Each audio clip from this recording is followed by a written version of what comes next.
সদস্য পেয়েছি, ওদের উদ্দেশ্যে দু একটা কথা বলি। এই অডিটোরিয়াম আওয়ামী লীগ সরকার আমলে হয়েছিল। হাসান মাহমুদ সাহেবের দু একটা কথা বলি। এক মিনিট মাহমুদিও না। এবং আজকে দুজন নির্বাহী কমিটির সদস্য পেয়েছি। বলতে হয় এই জিয়া পরিবারকে নিয়ে, সালাউদ্দিন কাদের পরিবারকে নিয়ে হাসান মাহমুদ সাহেব কুটিক্কি করতেন। আমার বাড়িটা অডিটোরিয়ামের পাশে, আমরা হাসতাম।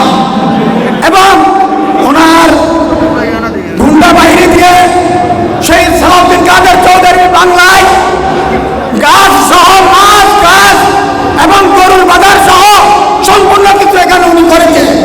আমি আজকে নির্বাহী কমিটির সদস্যের কাছে আমি বলতে চাই, এই হাসান মাহমুদের যত ব্যবসা বাণিজ্য আছে এগুলি বাজেয়াপ্ত করার জন্য আমি নির্বাহী কমিটির সদস্যদেরকে অনুরোধ করব। ওনার মতো একজন বেয়াদব নেতা এই আওয়ামী লীগে ছিল না।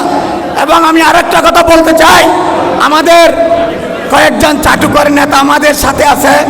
আপনারা দেখবেন চাটুকরের নেতার কোনো কথাবার্তা শুনবেন না। এই চাটুকর নেতাদের কথা শুনলেই আমরা অনেক পিছনে যাব।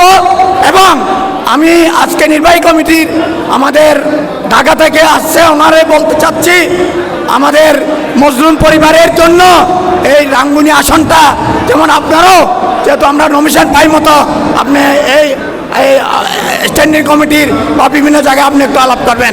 এই বলে আমার বক্তব্য শেষ করলাম। আসসালামু আলাইকুম।